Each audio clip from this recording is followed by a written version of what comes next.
In this basement, we definitely won't get caught. Exactly. Thank you for making all this room for me. I heard a young woman's voice that seemed like it could end with a heart stamp, and unmistakably, Tom's voice. I was speechless. What does this mean? Before I could even begin to sort out my confused thoughts, an indecent cry from the woman echoed down the hallway. No way. That can't be happening. I had a bad feeling for a while, but actually encountering the scene, I realized I was more shocked than I thought. I love you the most. Tom. Me too. Their voices whispering love sounded as if their union was fated. In the basement of this new house, how could I have ever guessed that Tom and some unknown woman were in the midst of making out? I clasped my trembling hands tightly in front of my chest and thought in circles in my head about what I should do. My name is Julie Smith. I'm 31 years old and work at a web development company. I've always liked working with computers since I was a kid and was overjoyed when I got the job at the web development company I admired. The company itself is still young, only 20 years since its founding, and many of my coworkers are around my age. Because of this, the workplace is always lively, and I spend my days busy but enjoyable. I've achieved my ideal career and companions. As for my private life, I married a man 2 years older, Tom Smith, a year ago. I met Tom at a matchmaking party 3 years ago, and after 2 years of dating, we decided to get married. For me, who was anxious to get married in my late 20s, he seemed like a savior who appeared out of nowhere. Currently, we live in a rental apartment, but we've recently started talking about buying a house. Buying a house just a year into marriage seems quick, but Tom apparently wanted to own a home as soon as possible after turning 30. When I asked why he felt that way, he brought up his childhood home. Tom's family is wealthy. His house, which has one of the largest lots in an area known as an upscale residential area, is so nice and luxurious both on the outside and inside that you might fall in love with it at first sight. Whenever we talk about our future home, I always think of my in-laws' house. So, he also wants a home similar to where he grew up as soon as possible. The reason Tom's family is so wealthy is that his father, my father-in-law, is the CEO of a major trading company, Smith Trading Company. With an average employee annual income being around $200,000 a year at Smith Trading, it's not hard to imagine my father-in-law's income is pretty high. While I can't imagine the exact amount, at least Tom has never had to struggle in his life. At best, he is a good-natured young man. At worst, the way you say it, he grew up in a greenhouse. Of course, not all children from wealthy families are like that. It's just something I felt from Tom's remarks here and there. If things go as planned, Tom will be the next president of Smith Trading. The reason a scion of a major corporation would attend a matchmaking party is, as I mentioned before, Tom has a bit of a habit of bragging about his family's wealth through his actions and words. However, for me, that didn't bother me much. I've always been clumsy at love, and when I was uncertain whether I could ever experience romance and get married, I was glad I could marry Tom, with whom I hit it off. So, I've spent a somewhat happy newlywed life for a year with Tom, who can be a bit selfish at the age of 30. My in-laws are sensible people and treat me, a stranger, with respect. I make an effort too, but if I think of it as gaining new family members, occasional interactions with my in-laws weren't a burden. The first time we talked about buying our own home was about 3 months into our marriage. I've been thinking about getting our own place. What do you think? Our own home? That's quite soon, but it's been your dream, right? If that's what you want, I'm all for it. Since Tom had talked about his dream of building a home several times, I was able to smoothly agree with his suggestion at that time. Thanks. Then I'll get in touch with a contractor my dad knows right away. I think they'll prioritize us. Sure, I'll leave it to you. I responded eagerly to Tom, who was excited to proceed with the arrangements. But at that time, I didn't yet know that buying this dream home of Tom's would lead to such an incident. As a condition for buying the home, I made one proposal to Tom. Considering our salaries, let's split the mortgage 60:40 between you and me. Is that okay? When I asked Tom, he nodded with a smile, of course. In reality, considering our incomes, it would be more proportionate if Tom paid more, but as a working woman, I wanted to take responsibility for the mortgage repayment, so I decided on this ratio. However, to avoid complications later on, we decided the mortgage would be in Tom's name only. After all, it made sense to put it under the name of the future president of Smith Trading, who is also currently an active employee. Tom, seemingly not too interested in the mortgage discussion, quickly moved on to talk about the exterior and layout of the house. Let's make the staircase from the living room to the second floor spiral. Oh, and I want a high ceiling for the sense of openness it brings. Plus, building up to 3 floors would unnecessarily increase costs like exterior painting, so I want to make a basement. What do you think? A basement? The idea of having a basement in our home was unfamiliar to me, and I hesitated for a moment. Yeah. The basement is, well, a room to use just in case. For now, I'm thinking of it as a bedroom, but if the top floor is better for that, we'll do it. Even if we don't have any use for it, we can turn it into storage so we won't have trouble with space. If you're that set on having a basement, I'm fine with it. Although I felt a bit uneasy about Tom's insistence on the basement, I couldn't argue, thinking he must have his reasons. I might be in the minority of women who don't particularly enjoy planning a layout from scratch. That's why I also hoped Tom would make some decisions. Plus, listening to him, having a basement didn't seem like a bad idea after all. Cleaning it might be more work, but the extra storage space seemed worth it. Tom, getting my approval for the basement, seemed to sparkle more in his eyes than before. It seemed he really wanted that basement. I even began to think it was cool how much Tom cared about our house. Tom continued to plan our home's layout through trial and error. He visited the contractor numerous times, discussing our new home. My work sometimes required me to work on weekends, so there were days I couldn't accompany Tom to the contractor. However, Tom didn't seem to mind my absence at the meetings at all. Rather, maybe because everything was going his way, he always returned from the contractor with a smile on his face. How was the meeting? Everything's going smoothly. Oh, I can't wait for our home to be built. Tom looked blissful, eagerly anticipating our home's completion. Months passed, and our new home was finally completed. It really seems like the contractor prioritized Tom's requests and worked hard for us. I'm so grateful to them. The finished home was a 2-story house with chic black walls, standing proudly. Although I had seen it under construction several times, seeing the completed house made even me, who wasn't too particular about our home, excited. Tom lovingly gazed at the entire house, capturing it on his smartphone camera. But as if timed with our new home's completion, Tom started coming home late. The busy seasons finally hit. Sorry, but I won't need dinner for a while. Watching him rub his hands together and apologize, I could only nod, understanding he must be really busy with work. After all, Tom is the heir to Smith Trading. On top of his regular duties, he must be getting schooled by his father, the president, on the ins and outs of the entire company. I understand. Just don't overdo it, okay? My job is busy too, but not as much as Tom's. I thought about keeping the house spotless so that it's always welcoming whenever he comes home, considering how hard Tom works. True to what he had told me, Tom started coming home late from that day on. On the rare occasions he did come home early, he'd spend his time looking at furniture and appliances for our new home on his smartphone, but something about it made me pause. Hey, don't you think this bed and these shelves would be perfect for our new home? He showed me pictures of furniture excitedly, but they featured a bed and shelves way too large for just the two of us, something we'd surely have no use for.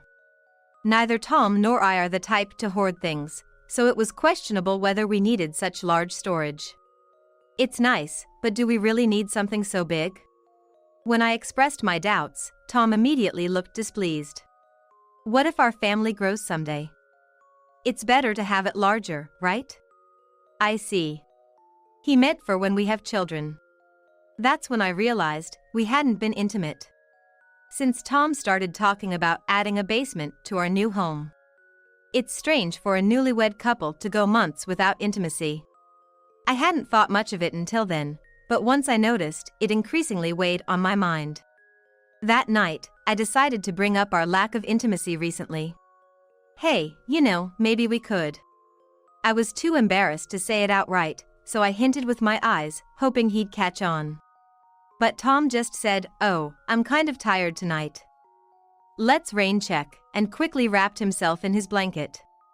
I felt a slight shock, having been turned down for the first time I ever initiated. Especially by my own husband.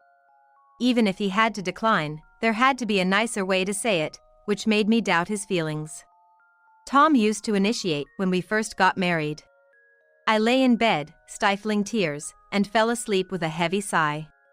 Tom never initiated after that, and his homecoming times got later and later.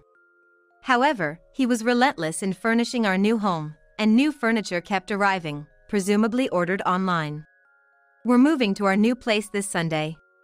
Tom seems to be enjoying online shopping by himself, as if to say we need to buy some new furniture by then. So, come this Sunday, we're finally moving to our new home. Both my parents and Tom's have sent messages asking, "Moving today, right?" Everyone seems to be really curious about our new house. On the day of the move, we decided that I would supervise the movers at our current home, and Tom would be at the new house to arrange the furniture being delivered. Well, I'll head over there first then. Okay, thanks. Tom left the house with the keys to our new place, looking happy. I couldn't help feeling excited about moving to our new home soon. When the movers arrived, they started loading the truck with our belongings. Watching them work, I thought about starting fresh in our new home and creating happy memories with Tom.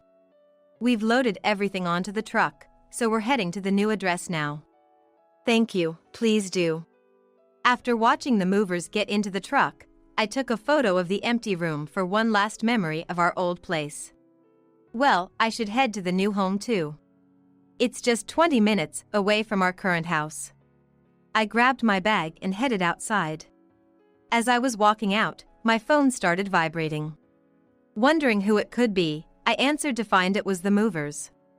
Sorry, but the new house is locked and we can't seem to get it open. We've also tried ringing the doorbell, but no one seems to be answering. What? I was surprised to hear this. Tom should be at the new house. It didn't make sense for him not to answer the doorbell. Maybe my husband is in the bathroom or something. Could you try ringing the doorbell again? As I asked, I could hear the doorbell ringing through the phone. No luck. It seems no one is answering, no matter how many times we ring. All right. I'll be there in about 15 minutes, please wait for me. It seems like ringing the doorbell again didn't change the situation, so I resigned myself to wait until I could get there. I wonder if he's at the store. I thought, hurrying toward our new home. Yet, at this moment, I had no idea of the shocking situation that awaited me. After riding the train for one stop, I walked briskly to our new place. I reached the house with the black walls, where the movers were waiting by the truck. Sorry for making you wait. I'll unlock the door now. Feeling apologetic, I pulled out the keys from my bag and opened the front door. There were no shoes of Tom's in the entryway. I figured he must have stepped out. But, to leave during the move, could something urgent have come up? Still, I wished he would have at least messaged me. Sighing, I directed the movers on where to place the furniture. That's all the items we have. Thank you for using our service. After the movers finished and left, I took a break and started unpacking the boxes. While deciding where to place everything, I remembered the basement. Maybe I should put some stuff down there for now. Things I was unsure about storing could be placed in the basement, which might help keep the living area tidy. With that thought, I carried a light box down to the basement. As I was about to open the basement door, I heard noises inside and paused. Stepping back, I pressed my ear against the door and heard the sound of someone moving around. Calming my breath, I cracked the door open just a bit. light spilled into the hallway, and I caught my breath. I couldn't open the door wide enough to see inside, but the sounds let me guess the situation, sending shivers down my spine. In this basement, we definitely won't get caught. Really? Thank you for making such a room for me. I heard a young woman's voice that could easily end with a heart stamp and unmistakably, Tom's voice, leaving me speechless. What does this mean? Before I could even begin to sort out my confused thoughts, an indecent cry from the woman echoed down the hallway. No way. That can't be happening. I had a bad feeling for a while, but facing the reality was more shocking than I expected. I love you the most. Tom. Me too. Their voices whispering love sounded as if their union was fated. In the basement of this new house, how could I have imagined Tom with an unknown woman right in the middle of it? My hands trembling, I clenched them tightly in front of my chest, wondering what to do next. I quietly closed the basement door and locked it. Did you hear some noise just now?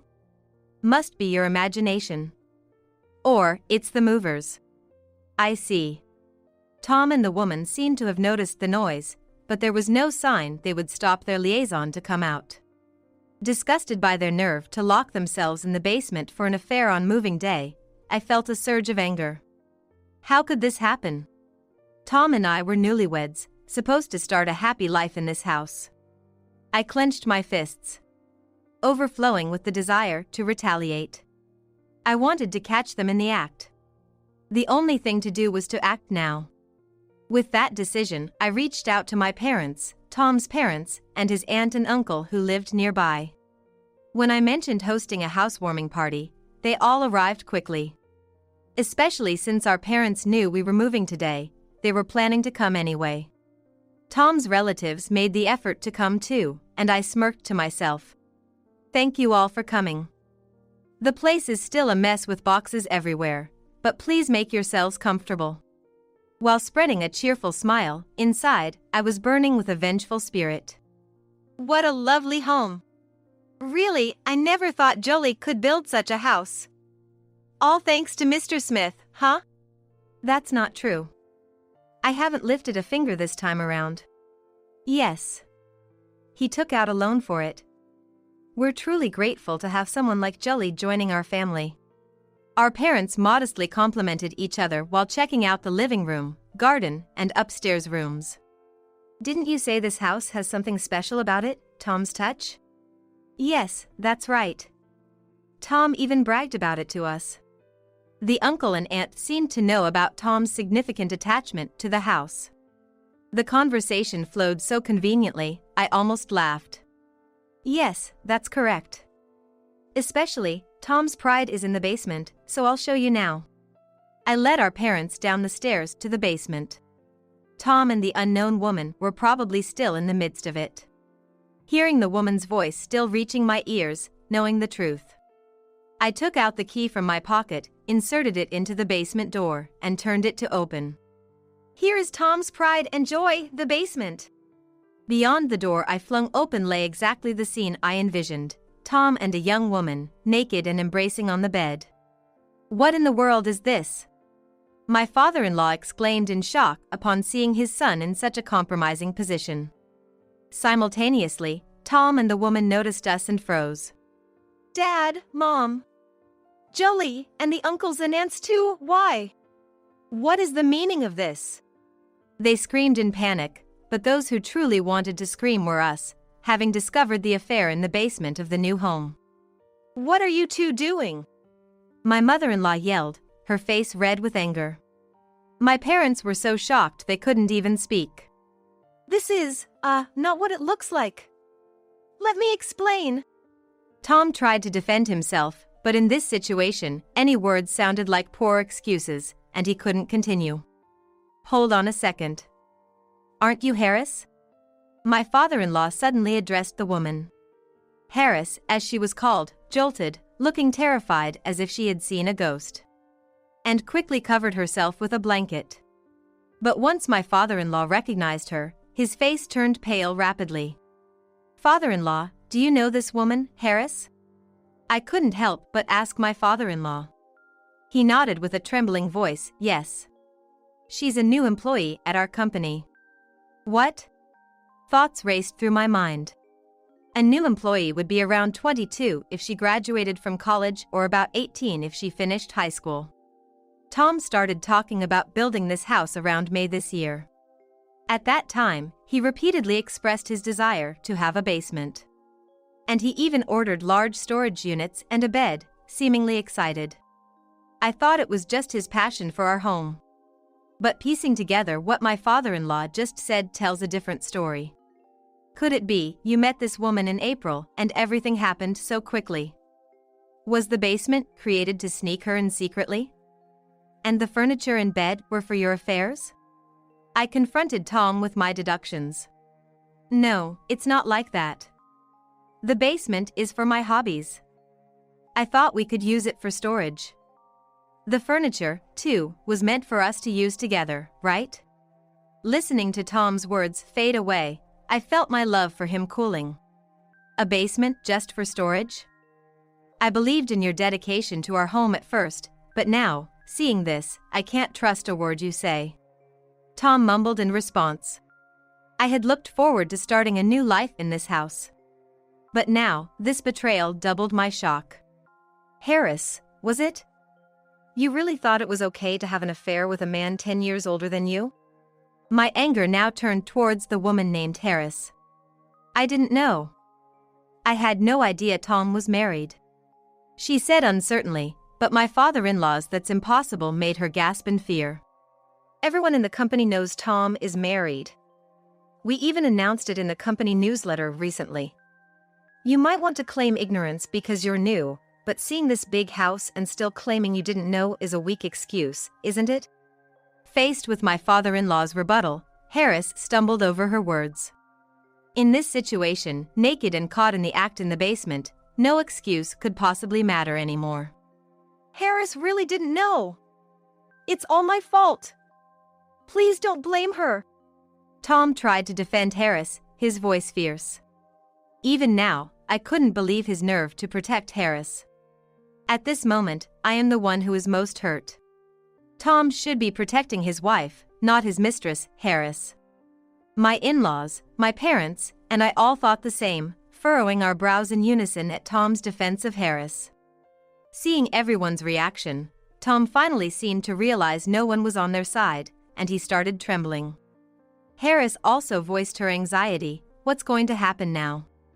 If she was so worried, she shouldn't have had an affair in the first place. It's too late now. So, what's going to happen to us? If Jolie is willing, let's start over. It was just a momentary lapse. I never thought a younger woman could seriously fall for me. It was all just a game. Come on, let's make up. Tom's proposal left us all speechless. The woman next to him, feeling betrayed, couldn't hide her surprise. I scoffed at Tom, who was desperately changing his stance as if begging for his life. Who in the world would think about reconciling with their husband in this situation? I was astounded by Tom's naivety. Really? Which mouth of yours is speaking now? How about my feelings, thinking we would have a happy life in this big new house starting today? You think saying it was a momentary lapse makes everything okay? Isn't that disrespectful to both me and her? Weren't you prepared to lose everything when you decided to cheat? Or not? Well, I was immature. Tom was on the verge of collapse under my relentless questioning. I was appalled by his lack of seriousness. My father-in-law also seemed disgusted by Tom's frivolous attitude. Hey! Listening to this, what's with your half-hearted attitude? First, you owe Jolie an apology. Not even doing that, you think you're the only one who deserves forgiveness? I didn't raise my son to be such a disgraceful man. Given the circumstances, you are disowned from the position of the next president. And Harris, you are fired from our company as of today. My father-in-law's furious voice echoed in the small basement. At that moment, Tom and the woman's eyes widened in shock. Wait, disowned? Isn't that going too far? Dad, please forgive me, I'll do anything. I'll take on any job you hate. Just don't disown me. And me too, please. I finally got into a good company as a new grad, and if I'm fired for this, what will I tell my parents and relatives? I'm truly sorry for everything. I don't mind being transferred to a different department. Please, just don't fire me. Both of them were prostrating on the bed, begging my father-in-law for forgiveness. However, looking at my father-in-law's face, it was clear that their apologies fell on deaf ears, his expression cold and unmoved. After a moment of contemplation, my father-in-law took a deep breath. You too, apologizing to the wrong person.